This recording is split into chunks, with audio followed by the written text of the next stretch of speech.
Vraiment, j'allais plus bien du tout, j'étais en décrochage scolaire, je faisais que de pleurer tout le temps, je détestais mon corps, je suis devenue boulimique aussi au lycée, dépressive et suicidaire, tout ce que vous voulez. Les seules fois où j'ai réussi à dormir, en fait, je faisais des cauchemars. Et à l'âge de 16 ans, du coup, je me suis encore réveillée d'un énième cauchemar. Et j'ai regardé le plafond et je me suis dit, j'aimerais qu'il meure en fait. C'est tout ce que je voudrais. Genre vraiment, j'ai crié, je veux qu'il meure, mais enfin dans ma tête évidemment, mais je me suis dit, je veux qu'il meure. Bonjour, je m'appelle Manon, j'ai 22 ans. Et aujourd'hui, si je me présente à vous, c'est dans l'espoir de peut-être aider des gens à travers mon histoire ou même faire comprendre certaines situations qui pourraient pas être claires alors qu'en fait, ça pourrait être résolu de façon assez simple. J'ai grandi avec mes parents et mon petit frère de 3 ans de moins que moi. Il s'avère que dans la famille de mon père, ils étaient du coup 4 frères et sœurs, dont le petit dernier, du coup son plus petit frère, donc mon oncle, qui depuis toute petite en fait a commencé à abuser de moi. Donc la première fois, c'était malheureusement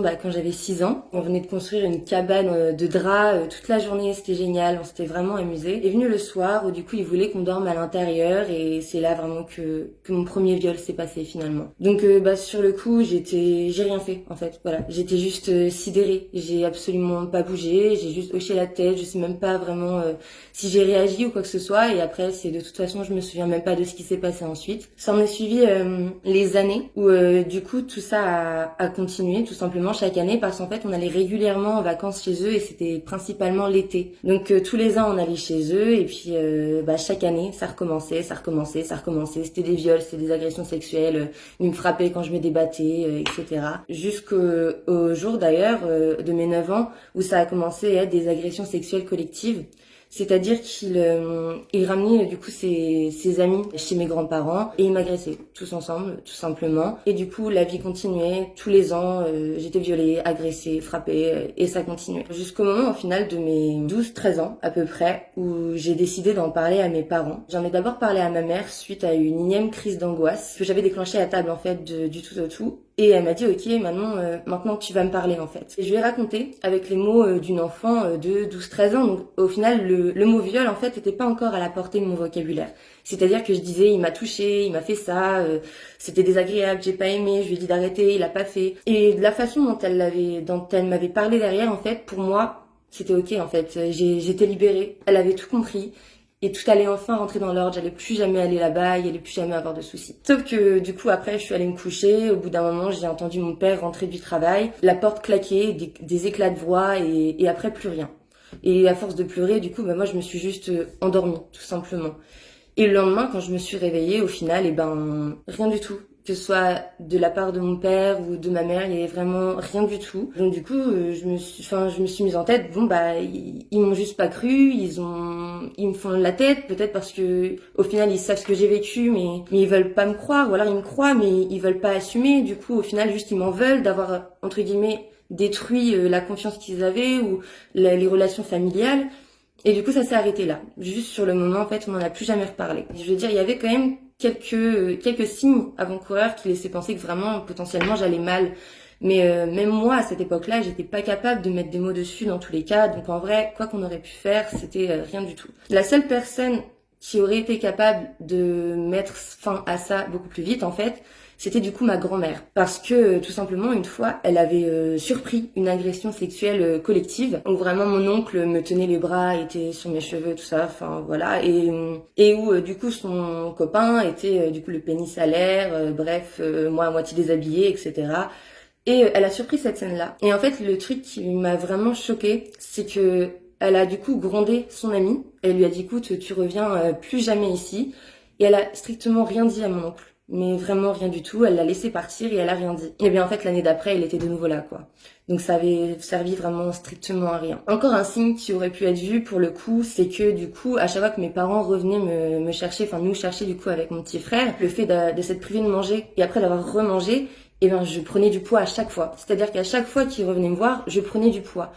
Sachant qu'ils habitaient dans le sud, mes grands-parents en plus, à chaque fois ils me disaient t'es encore plus pâle que d'habitude, je veux dire t'as pris aucune couleur, c'est vraiment quand même bizarre. Je dis oui mais j'ai été malade, je voulais pas trop aller à la piscine, pas trop aller dehors. Et à chaque fois je veux dire il y avait plein de signes, mais quand on sait pas, c'est sûr qu'on peut pas, on n'est pas devin, on peut pas deviner comme ça. Mais du coup, ça faisait aussi partie des signes, oui. Donc j'ai grandi avec ce sentiment que mon corps ne m'appartenait pas. J'ai grandi avec le fait de me dire, ok, c'est normal, en fait. Si on me touche, si on me pénètre, si on me fait faire des tas de choses, c'est que ça doit être logique. Au final, c'est peut-être moi qui fais un drame pour rien, finalement. Et du coup, s'en est suivi les années comme ça, où vraiment je me sentais mal. Peu à peu, vraiment, j'allais plus bien du tout. J'étais en décrochage scolaire. Je faisais que de pleurer tout le temps. Je détestais mon corps. Je suis devenue boulimique aussi au lycée, dépressive et suicidaire, tout ce que vous voulez. Vers l'âge de 16 ans, en fait, les seules fois où j'ai réussi à dormir, en fait, je faisais des cauchemars. Et à l'âge de 16 ans, du coup, je me suis encore réveillée d'un énième cauchemar. Et j'ai regardé le plafond et je me suis dit, j'aimerais qu'il meure, en fait. C'est tout ce que je voudrais. Genre vraiment, j'ai crié, je veux qu'il meure. Mais enfin, dans ma tête, évidemment. Mais je me suis dit, je veux qu'il meure. Donc, je vais dans le salon, tout ça. Je vois ma mère à moitié en pleurs.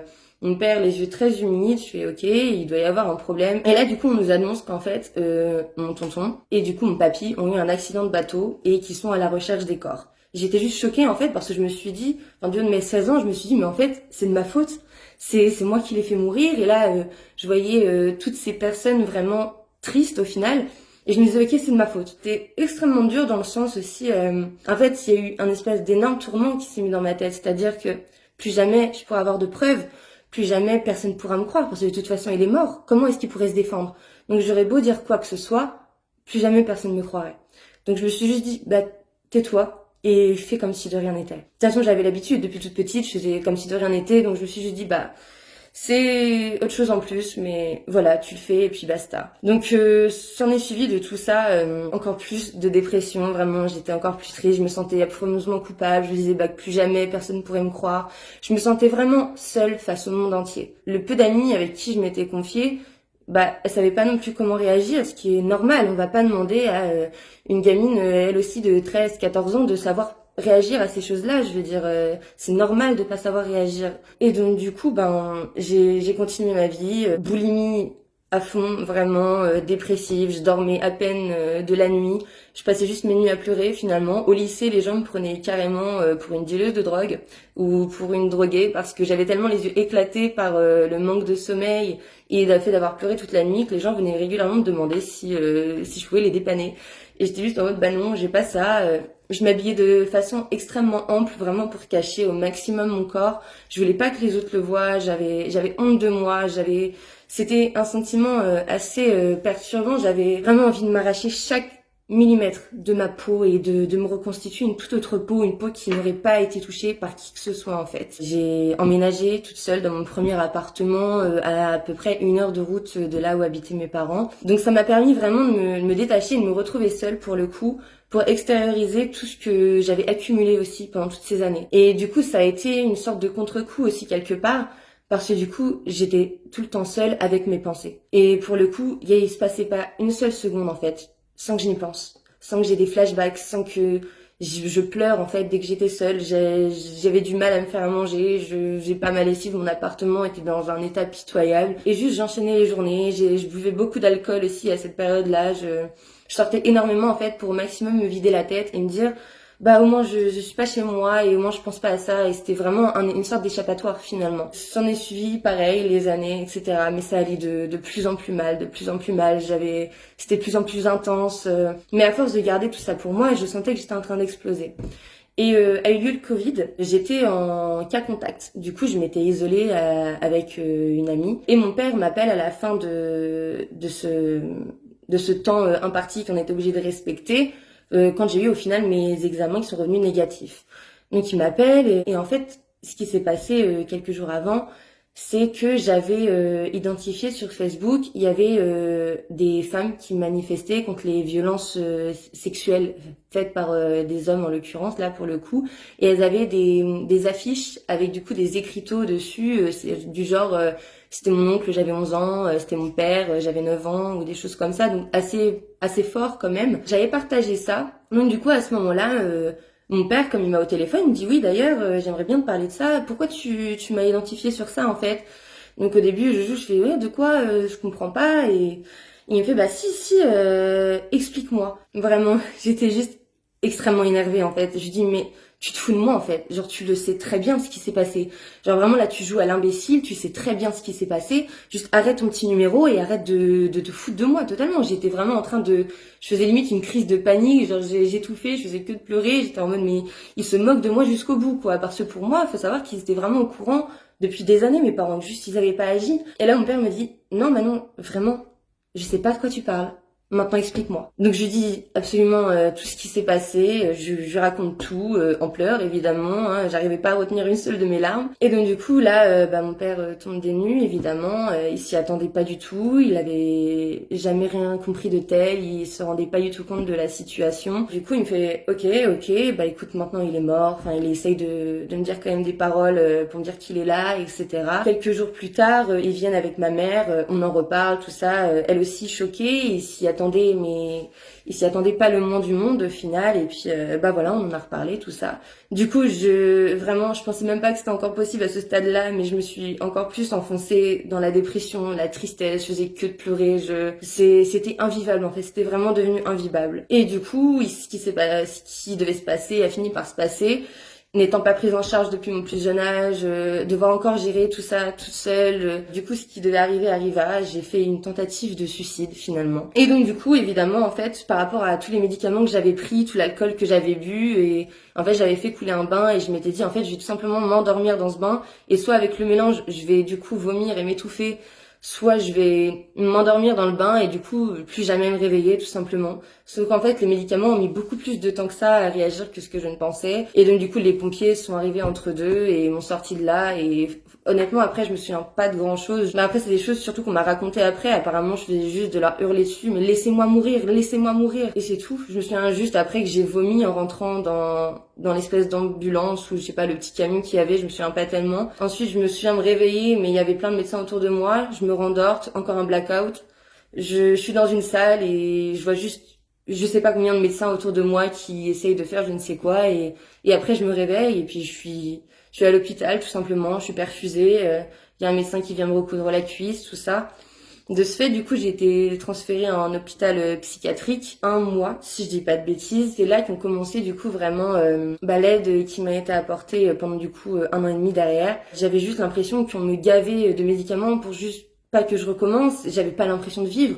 Je me sentais juste vide, totalement vide. C'était limite encore plus frustrant que de vivre avec toutes ces pensées parce que au moins je savais que je vivais avant. Mais là j'avais juste l'impression d'être un cadavre ambulant qu'on déposait d'endroit en endroit juste pour la garder vivante mais qui au fond était déjà morte. Et moi sont suivis et j'ai répété un câble. J'ai fait de toute façon en fait si je suis encore là c'est pas pour moi, c'est clairement pour les autres parce que les autres me veulent encore en vie. Mais moi j'en suis pas capable. Donc j'ai retenté encore une fois, sauf que cette fois-ci j'ai pas envoyé de message. Et j'ai juste pris, du coup, en plus de tous les médicaments que j'avais déjà pris, mes traitements, en fait, que j'avais à ce moment-là, des choses assez fortes, et je les ai tous pris d'un coup, et puis, ça en est suivi, du coup, un coma, dont je me suis réveillée, au bout d'une journée. Et c'est quelques semaines plus tard, en fait, où j'ai eu un déclic. Et je me suis dit, c'est pas possible, en fait. Parce que, à ce moment-là, quelques semaines plus tard, après ce coma, j'ai appris que mon petit frère et mes parents avaient, du coup, dû venir me voir dans mon lit d'hôpital avec les médecins qui leur disaient écoutez faites-lui vos adieux parce qu'on sait pas si elle va passer cette nuit-là en fait. On sait pas si elle va survivre, on n'en a aucune idée.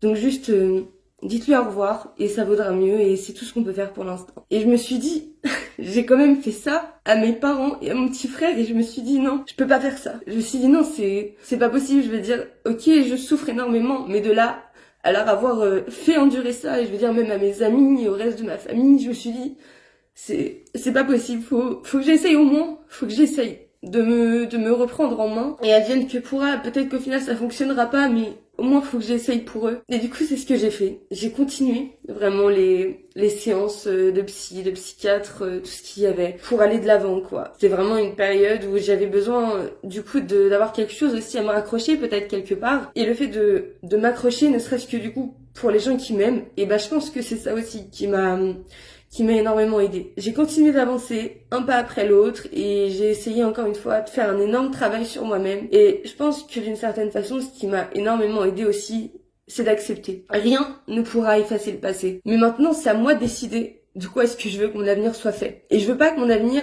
il soit triste, tout le temps là à pleurer ou à me sentir mal pour des choses pour lesquelles je ne suis même pas coupable, pour des choses qui ne sont même pas de ma faute en fait. À chaque fois que j'étais pas bien, j'essayais vraiment de rebondir, de me forcer pour le coup, à trouver des occupations juste pour ne pas penser à ça. J'ai eu un déclic, j'ai fait non c'est bon, j'arrête. Je vais affronter toutes mes peurs et je vais aller de l'avant. Ça prendra le temps que ça prendra, mais j'y arriverai. Et donc du coup j'ai continué et depuis ça fait à peu près, oui, 7-8 mois, si je dis pas de bêtises, où du coup j'ai arrêté les médicaments. Donc du coup j'ai reperdu à peu près la moitié du poids que j'avais pris. Donc c'est plutôt une bonne nouvelle pour moi. Je commence de nouveau un peu à m'accepter. Et dans tous les cas, j'essaye vraiment au quotidien. Je sais que si par exemple ça va pas trop, je vais essayer de trouver des choses pour pallier en fait. Directement, genre je sais que si je commence à avoir une seule pensée obscure, directement je me dis, oulala, on va se remettre dans un truc bien, on va changer d'occupation, on va parler avec quelqu'un, on va faire quelque chose. Mais en fait, j'essaye d'éviter ces moments justement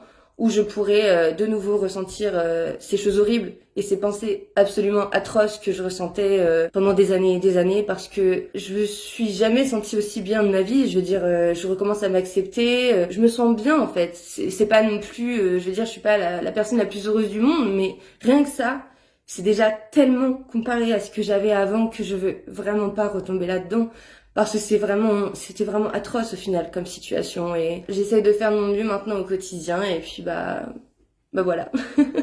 Ce que je pourrais donner comme conseil, que ce soit pour n'importe quelle personne qui subit des abus, des viols, des agressions, n'importe quelle de violence physique finalement, c'est vraiment d'aller en parler à des personnes de confiance qui, elles, pourront faire bouger les choses.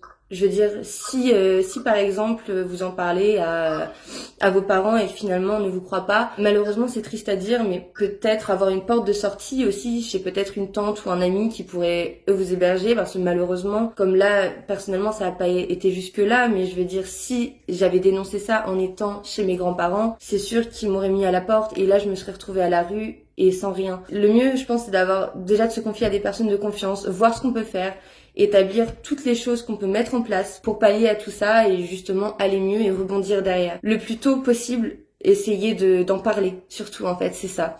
Le fait d'en parler, en fait, même si vous pleurez, on s'en moque, faut extérioriser en fait. C'est quelque chose qu'il faut pas garder pour soi-même, sinon au bout d'un moment on explose.